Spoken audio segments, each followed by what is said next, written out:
लगो ही तू ता बड़ी गजब के लड़की गे हिरनी जैसन चाल चलो ही पतर की गे लगो ही तू ता बड़ी गजब के लड़की गे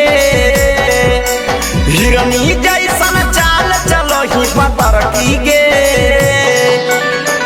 ओठावा सटाई के खूबे प्यार करवोगे ओठावा सटाई के खूबे प्यार करवोगे गे छौड़ी माल की हमारे पारा चार करवोगे गे छौड़ी माल की हमारे पारा चार करवोगे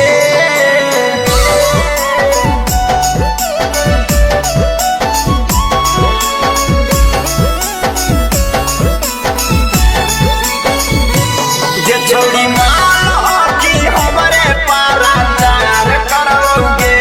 ये छौड़ी माल की हमारे पारा चार करवोगे हाँ हाँ देखे में तू लागो ही छौड़ी गे इंदरासन के परी तोरे ही बारे में सोचो यौ जानू आगे हर घरी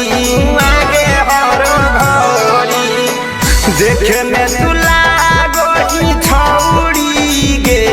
इंदरासन के परी तोरे ही बारे में सोचो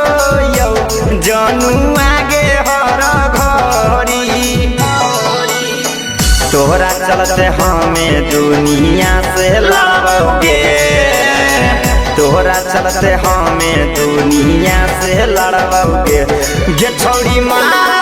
की हमारे पारा चार करवोगे गे छौड़ी लवर की हमारे पारा चार करवोगे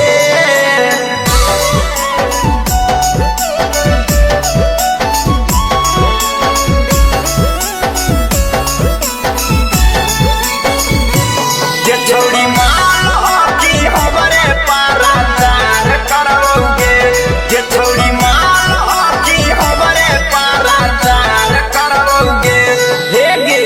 रूपवा तोर लागो हौ चांद जइसन ओठवा हकौरा सदार गे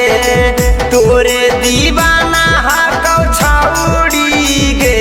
रंजित रंजन गीतकार गे रंजन गीतकार गे रूपवा तोर लागो हौ चांद जइसन ओठवा हकौरा सदार गे तोरे दीवाना हकौ छौड़ी गे रंजित रंजन गीतकार गे तोरा भाई बाप से हम नहीं डरबोगे तोरा भाई बाप से हम नहीं डरबोगे